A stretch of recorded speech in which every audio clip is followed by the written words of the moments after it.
would like to welcome you all to our second session today with Eddie Burton. Well, I call him Eddie. You can call him Edward, as long as you're calling. Not Edward. Maybe Mr. Burton, sir. Any of those things, I'm sure you'll answer to, won't you, Eddie? Not Edward. So I'd like to start today by acknowledging and paying my respects to the Coomberry and Bundjalung people, past, present and future of the Gold Coast region, and also pay my respects to the Yugambeh language group.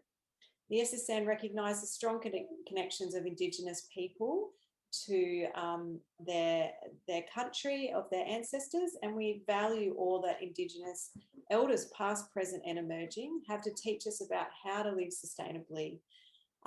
We also recognise the value of the cross-curriculum priority Aboriginal Torres Strait Islander histories and culture. So thanks so much for joining us. I may be looking a little bit distracted right now because I'm admitting people while I'm speaking, so just bear with me. The SSN have designed this series of sustainable lunchtime bites to fit in with your lunchtime, to be informative and to answer your questions. By not having to travel, we hope it means that you can access this type of professional development, and provided that the time zone is forgiving. I know we've got a few people not in Queensland that have had a few issues with the time zone, but we hope this little moment will help you reflect on your sustainability programs this year. So our session today is There's So Much to Do, Where Do I Start? With Eddie. Eddie is a middle school teacher, currently teaching Year 6, literally currently teaching Year 6 at Mudgeeraba State School on the Gold Coast. We may be interrupted, I think, Eddie, by a few students a bit later on, but that's the idea here, is that we're giving you some real world examples and experiences. So since knowing Eddie, we have absolutely loved hearing from him and learning from him about how to get started with sustainability initiatives, and also importantly, how to keep the momentum going. So I could speak about Eddie a lot more, but time is short and I know who we actually want to hear from is Eddie. So I'm going to hand you over. We may have a little delay on the PowerPoint because we've had some IT challenges today, but we'll get started with Eddie's presentation. Yeah, cool. So I have sent that through for you, Katie. So just whenever you get that up, that's great. But yeah, I'd just like to start off by also thank you for doing the acknowledgement to country, but I just want to also acknowledge people giving up their lunch breaks. I think that's huge. I love that you guys are here, and it sucks that I can't see you. I'm actually just here on my phone, so I apologise. I assume the sound's probably not great, but hopefully things come through all right for you. And I've been up the last 2 nights doing this really visually stimulating PowerPoint for you, so let's hope we get it there. But I really wanted to start off by saying to you guys that I'm not sitting here speaking from a position of expertise. I'm a learner who probably 4 to 5 years ago just was staggered by how much we weren't doing in my school, and I'm just so overwhelmed by where to start that I feel like that's the thing that, if I can talk to you about from any position of expertise, it's what I've learned along the way, not at all from a position of I know a whole lot about sustainability. I've enjoyed being on the crew with the Sustainable Schools Network because it's kind of like everyone's got their own little niche areas and we come together. So I guess what I want to talk to you today, that you can see there on the screen, I've got 5 subheadings I've sort of broken it into. And I think the first thing to recognise is this is a super long journey. Yeah, you're right to click along. Thanks, Katie. It's a super long journey, and I wish that I'd slowed down a little bit more at the start. So yeah, just hit that next slide, Katie, because that's got our pointers for this next one. Oh, I just left the meeting. So first thing I'd say to you is, have you got the time, and where are you at in your personal life? Because teaching is one of those jobs where you got to remember reporting period coming up in term 2 and term 4, and there are all these things that are going to get you to the point where you don't want to break down and you've got all this weight on your shoulders of I need to do this or I'm letting down the team at school. Because to start off, there definitely is that pressure before you get your team together. There's a lot on you, and I just really want you to stop and think, am I managing my self-care?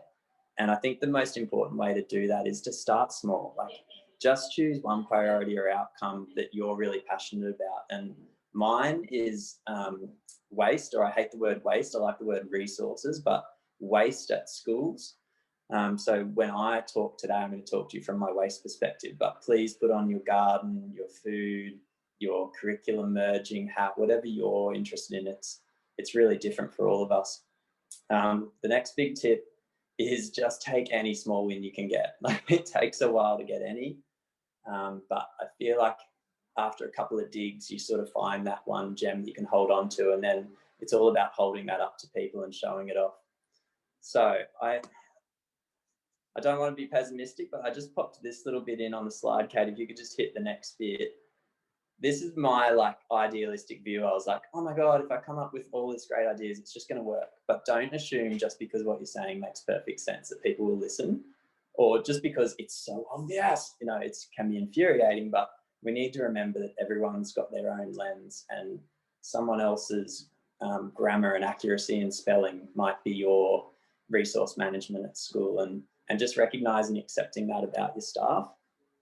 And also, people skim read emails. Like, I write these beautiful long emails, I think, and then you go around and you've got to have conversations with people. You've got to check in, like, did you hear what this? They just haven't read it. So don't assume they'll read it, and certainly don't assume your students will read the posters just because they're there. So I think it's really important to recognize that when we want to get started, we're going to have those barriers, right? So let's just acknowledge that they're there, and let's start to build from the base with what we've got. So, Katie, next slide. I never thought I would say this to people, but show me the data. It's my least favorite word as a teacher, but now that I've gone on this journey of trying to get my staff and admin on board, I've really started to understand the value of it, because as someone who feels it and I know it and it's in my core, it's like that's what we need kids to know. For me to get someone whose focus is grammar or whatever it might be, they need that tangible evidence there. So I think the first step is just get your class, get your kids or your year level, and just get out and get that tangible evidence and find that little gem in your digs. Like, it might not come up, the data might not be as astounding as you'd hoped. That's fine. Keep building, keep searching to find your school's need, because your area of passion isn't necessarily going to be your school's need. You might find the kids aren't into what you're into, and it's just not going to work. So I just popped a couple of ideas in. For us, it was a data and graphing unit that I was so sick of just doing these boring graphs and collecting data that was irrelevant. So we just got all that trash for a week. The cleaners were like, sweet, not clearing the bins for a week. The other teachers were like, well, we're not doing this. And I said, well, just let me take your class. We'll take your rubbish and we'll sort it. So they kind of took mine for half an hour, and we did a big trade-off. So Kate, if you just go to the next slide. I think it can be overwhelming to think like, oh, I need to get a picture of everything that's going on at my school. And I think in the where to get started, it's just keeping that really narrow lens. A narrow lens can be negative, I know, like you want to hear from other people and you want to see what's going on around you. But for you, when you've got that thing that you're finding really special, really important, get a little bit of data, but be smart and extrapolate it. You need photos, you need kids doing this stuff, because that's what's going to sell. You're essentially trying to persuade people to get on board with what you know is right, but they're going to need the evidence. So here's what we did. If you just do one click for me, Katie, we did 1 week's worth of rubbish. And I kind of knew what was going to come up, in that there was going to be heaps. But once we started to audit it and sort it, we found 30 kilograms of waste over the 5 days. And when we weighed it out, 50% of it was compostable. So our school, like most state schools, has just got one bin for the kids. We got paper recycling in the rooms, but we actually found that a lot of the paper was going into the waste bin anyway, because teachers had cracked their recycling bin or whatever. So as we dug deeper, we found all these reasons why. But when I started to do the maths with my class afterwards, because like we're data and graphing, right? So we take this back and we go, well, let's say that like we assume the other grades are bringing similar amounts of food and using the same types of equipment. we can multiply that 30 kilos across 7 grades. And then we're at 200 kilos a week, right? And then, well, how many weeks in a term? So we multiplied out, and we found that at our school, which we're about 750 kids, so like a fair size school, we were making 8.4 tonnes of landfill. There's 3 schools in our region, like Mudgery-Barwon, and there's another one a kilometre up the road one way, and there's another one a kilometre up the road the other way that's the same size. So we started just sort of getting mind boggled by these numbers. And when you talk to other teachers, they're like, what? You know, like that data was what really allowed it to become more than just like, this is what I feel like is an issue. This seriously is an issue. And they're like, you mean 70% of it's recyclable? So like there it was. And then like another example, we started composting. So this has been a 4-year journey, right? So we started composting, and each week I'm getting 40 kilograms of compost now, like across the school, which is a whole separate talk on how we deal with that, but I won't go into it. But when we start to extrapolate that out, it's like that's 1,600 kilograms a year. So the business service managers now coming to us and going, as an environmental team, thank goodness for this waste levy. I know it sucks that it costs schools more money, but now business service managers are like, can we support you to take waste out of our school? So we're doing container collection, we're doing composting. So we've got that stuff happening. So to do that, thanks, Katie, we'll go to the next slide. I did have a little video in there for you guys, but I think I couldn't email, and it's probably a bit long today. I'm sorry, I just keep talking at people. I might just pause for a second. Do you want to unmute if something's jumped out there along the way? That's the first 2 steps. I think you're doing great, Eddie.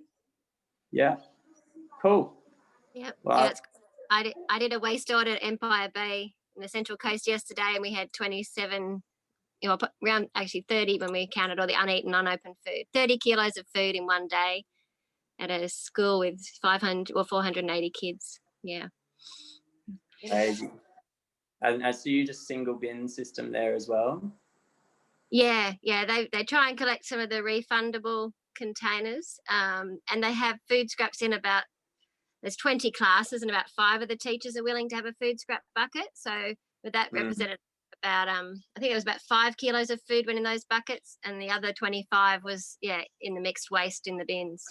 Yeah, and I guess then that's probably where I was going to go to next is then, so we find the problem, right? Like we already knew it, but now we've got some proof and some validity to its existence that we can show administration. So for me, the next key thing was like, this is huge, but I can't do this on my own. Like in a small school maybe, but in a mid-sized school, or we're probably even a large school, you really need a team. And to be honest, it was just one friend at the start who was like, oh my God, this is terrible. What can we do about it?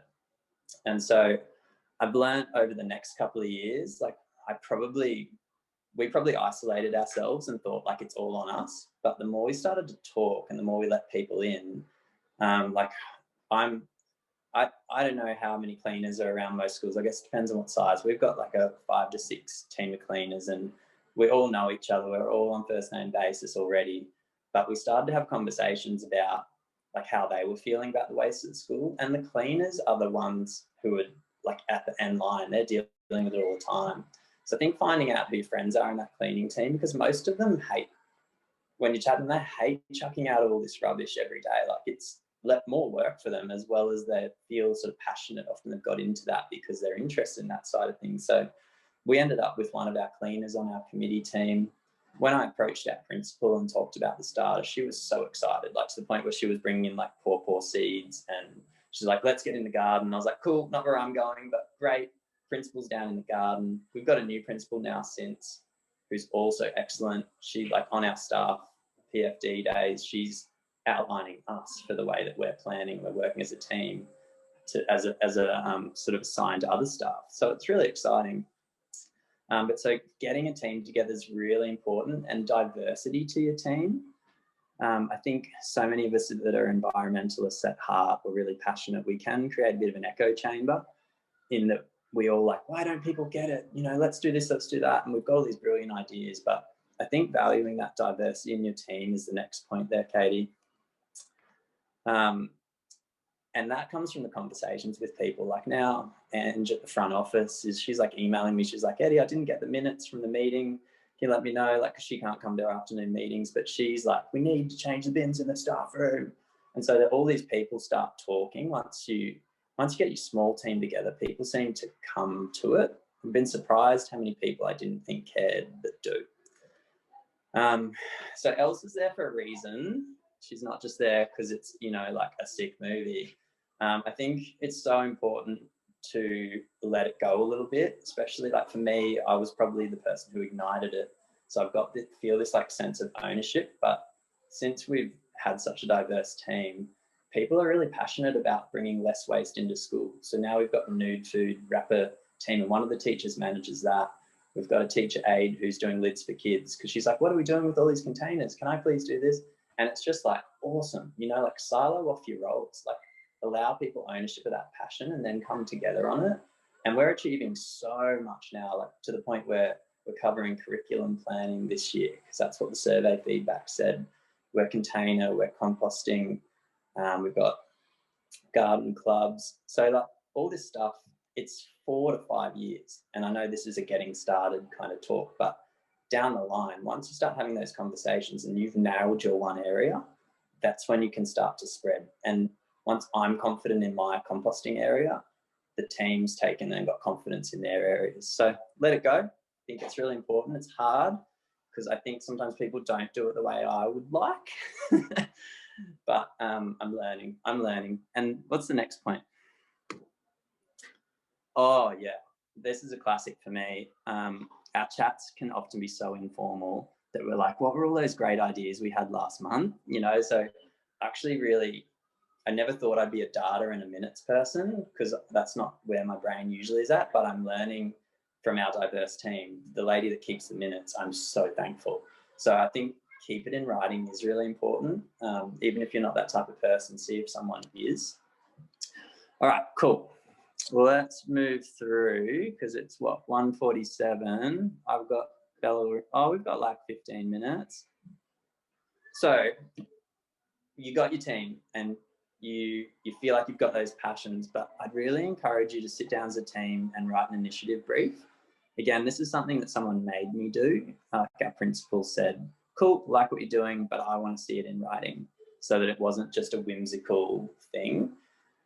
So when doing that, we kind of stumbled around for a little while, but Katie gave me great advice, which is jump into your school philosophy. So often it is like teach kids real world skills or respect the people in the world around them.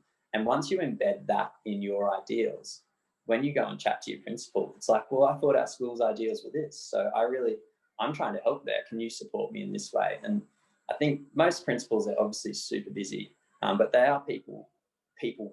That's how they got in that position. So if you can talk person to person with legitimate stuff, not going in waffling on about how trees are the future and whatever, which, you know, maybe we want to dream about that in the afternoons. They're busy. Let's give them what they want, which is I'm going to get my things done. Here's how I'm going to do it. So I think setting that outline is really important. And then I would say just be really careful to, like I said, the small goals at the start. Same with timelines. In a school, it's so easy to become overwhelmed. So we really try to stagger out what we do. Even now as a team, we don't want to hit teachers with too much because we don't want to be those people that are making them do more things. We want it to become that teachers are like, oh, here's a cool new update from the environmental team. Let's check it out. So we do try and make things visually appealing when we send them out too, so that teachers can just jump straight in. And if they're doing an update on the composting, it's just a PowerPoint. They click in, and keeping it easy and simple gets those teachers on board that maybe don't care so much. So that's just a little snippet of some of the things we're doing. If it's a bit hard to read, this is last year's plan, which ended up totally changing because of COVID. But we sort of staggered our composting, checked all the recycling bins were in. Then we had our container collection beginning for families to come in and do a drop-off at our school once a fortnight. So EnviroBank's been really good for us. We've tried Tomra, but EnviroBank's been really good to deal with for us, depending on where you are, of course. So yeah, just staggering things out would be a big tip to keep your team together. And the final point I've got there, I've already kind of covered a little bit earlier on, so we might just push past that one. Any quick questions on that? Because this is kind of like my closing bit, which is a little bit of a like celebration, just a couple of tips. But like I know that's the nitty gritty bit that we've just covered there. Did anyone want to jump in and clarify anything? Sorry, just to go back to your 40 kilos of compost per week, was that waste material to add to your compost? That was purely food scraps. Yeah, cool. Yeah, awesome. Thank you. And I'm a terrible composter still, so anyone's got any great composting tips, please let me know. We've gone to sub pods this year with our container for change money. We raised $900 last year, so we're buying 3 sub pods. So fingers crossed that'll be really great for the non-composter. I think George is going to share a little bit of hits and tips on composting in the next session, next Tuesday. Yeah, and so we can leave that one there. Eddie, I was going to recommend with your minutes that it can be a good opportunity for kids to learn that skill too. So if you've got, you know, a student that maybe is not as vocal but wants to be in the club, like that's a good way for them to contribute without needing to have to say too much, and it's just another opportunity for them to upskill. Yeah, that's a really good point. I haven't actually talked about the like on the ground stuff, but yeah, we have got a representative from each class, sort of like student council. They're called Little Legends at our school, so they do come into meetings. Like, I haven't formalized minutes and given roles there because it tends to be like a morning tea. We just come in and check that everyone knows the schedule, try to like feed them ice blocks for all their hard work with compost. But yeah, really good point, Katie. And this year we're looking forward to the environmental leaders are going to form a subcommittee in year 6. So we will be teaching that this year. Cool. So I guess the last thing is, once you feel like you've found that grab and you've got a few people together, just continue to be seen. Just nag your school Facebook page person, assembly updates. We, for our bins, did like P to 2, 3 to 4, 5 to 6 poster design competition. And so we sent through a whole bunch of resources for teachers to show what's good for composting and what's not. And then the kids had to design a poster. So I think it's easy to get the kids on board, usually. Like they're pumped about anything new. Once you got your staff kind of supporting it, kids will come on. But things like competitions, posters, like assigning roles, like Little Legends, we bought them fluoro vests this year, so they'll go around on eating time, giving out a raffle ticket to the person using the right bin. So that just aligns to our school reward system and our Be Responsible kind of heading. So they sort of sit under that banner. It's another leadership opportunity and super cute. They're really cool. So I just got a couple other examples. I think we worked together in class after for our writing and did a newsletter article, which we were trying to do show don't tell style writing. So we just jumped all that in, but then that was really cool in the newsletter. It kind of gave an update in a fun way. And again, the class working on it. Next one. Oh yeah, and that was just like our totals for last year. We popped it up and the environmental leaders just shared that on assembly.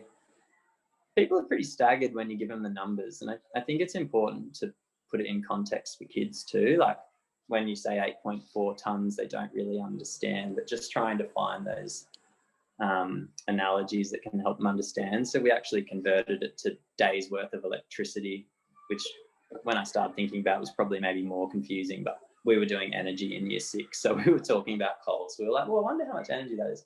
Anyway, but for the rest of the school, they're probably like, what are they talking about? But yeah, I just put in one last slide at the end, which is really not about getting started so much, but just making sure you're going back and checking. So we did a Survey Monkey last year. It was our 4th year, and it was the first time we really gave it out to staff in the community to give feedback, and I wish we'd done it earlier.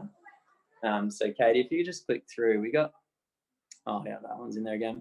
Next one. So we asked staff like the value they put on sustainability, because we just weren't really sure. And we were really excited and really pleased to hear that people thought it was important. Like most people, I think it's like 85% there, said it was extremely valuable. The kids are learning it at school, and the next group is very valuable. But like no one didn't care. And that was really good. And that's allowed me now to go to our head of curriculum with this next little tab, Katie, which is how far do you feel like we are along our journey at embedding it? And our feedback there was more like 50% of the journey. So it was really powerful to have that feedback of, we really believe in this, but we can see that we've got a way to go. And so when you're trying to figure out where your next steps are, I think it's a good idea to get that feedback from your staff. And also this went out to parents, so there's a separate parent feedback on it with slightly different questions. But everyone was really excited about it, and just having access to that survey was another way for us to kind of promote the things we'd achieved as well. So that's it from me. Happy to answer any questions. Sorry, I feel like that was a lot to take in a lunchtime, and I'm sorry for the kind of disorganization of it, but I hope you're able to get something out of that, and I'm happy to answer a few questions. I've still got 10 minutes until my bell rings. I don't know how you guys are doing.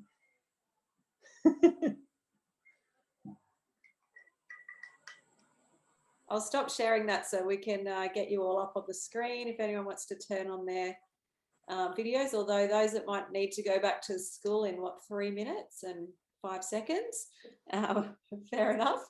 But if you have got questions for Eddie, it sounds like he's got a few more minutes with us before the kids come in.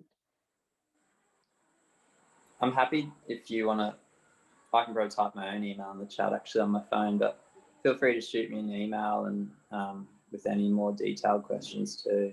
I'll just type in the chat. So Ed, I love all those ideas. It's so great. And I work with a lot of schools, and I'm always looking for more ideas. Would it be okay to share some of these things with them, with teachers that I talk to? Mate, share them all. Yeah. Yeah, great. Thank you. I haven't copyrighted any of them yet. He hasn't got the time. No, and I love some of those ideas. Great. Awesome. Well done. Yeah. Where are you guys up to at the moment on your journey?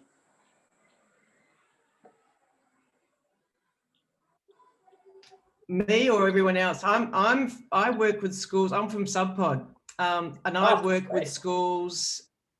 And look, totally reach out if you need anything, any help or whatever. But my passion is helping schools to do this. And one of the biggest issues is getting support, which is what you started off with. So you get a teacher who's really enthusiastic, and then their biggest question is, how do I get this other teachers and the kids involved? And so there's just some great ideas that you come up with, and of course start small and have wins, which is a permaculture principle that I live by as well. But anything I can give them that gets them excited and gets the kids engaged and other teachers involved, particularly the principal, as you said. Yeah. Do you mind, I popped my email in the chat. Do you mind shooting me a quick one, then I can touch base with you about some good techniques for getting the kids to understand subpods? Because we have been composting citrus, but we need to keep that out, I think, now. If we want to make one in heaven. So just if you got any visuals or anything like that. Great. Yeah, and citrus is a really easy one to deal with. You just leave it out in the sun so that they off-gas all those oils. And then you can also turn them into firelighters, but probably not around kids. But then you can throw them in. Same with onions. You can also they love onions, but you just got to allow the gas to release. And that's why Subpod works, because they can run away if they don't like anything. Yeah, cool. Good to know. Yeah. Thanks. I'll send my email as well, so you can make contact, and we've got lots of great bits and pieces that we can help any school with as well. So yeah, appreciate it. I loved the advice, Eddie, and I'm not going to forget it in a hurry of Elsa, let it go. We probably all need to do that. That was a memorable moment for me. It's the hardest part. Yeah, definitely. That and finding out that no one's read any of your emails. Because they take so long to write, and you put all this thought and time and effort into it. And you try and make it digestible. It's like step by step. Here's dot points, here's colour. Headings, bolded, yep. Yeah. Yeah, there's a great school down the coast. She's been doing it for 10 years, so she's been building up. And she's like, they've now got their kids who have to apply to be part of the green team, and they are so clambering to be part of it. They all have to like do a speech to Parliament. So they have the Parliament of Environmental in departments. So they all have to. There's a secretary, there's a president, and they all have roles. As I said, they have vests like you have. They have a special trolley that's a part of their, like this cool trolley that they roll around school when they're collecting the waste. But I said to her, okay, what's your one tip for getting kids involved? And they said food. So for them, if you've got anything, and it's not just the kids who get involved now, but it's the teachers and the parents and the grandparents. If you're showing kids how to cook food and give them an opportunity to eat something, they're going to be a lot more engaged with it. So that was her sort of way in. Now she has parents who get really upset because their kids is not on the green team. So, but it took her 10 years to get to that point, but it is possible. But yeah, your ideas of chipping away at it and keeping it at the forefront of everyone's mind is it's really hard because your overarching goal is to help kids really understand what they're using and the value of it. And you feel like for them to fully understand that, they need the whole big picture, but we've got to remember their cognitive growth and just those little steps for them, and the extrinsic rewards of, like a ticket for putting in the right bin. That behavior is that initial value adding of that resource. It's like, oh, this ticket's worth something because so that must be valuable what I did, and that association. So I think, like primary school wise, like really recognizing that kids need those extrinsic behavior rewards as the teachers, like you're saying, you do. I'd love to get our garden to the point where we can cook with it, but currently it just gets baked. That's our next fundraising initiative, is some irrigation for our garden, and maybe a better compost person, because I keep on making these soggy brews because I don't get enough brown in there. Anyway, I'm going to have to head off in a couple of minutes. Is there anything else before we go, guys? A round of applause. Thank you, Eddie.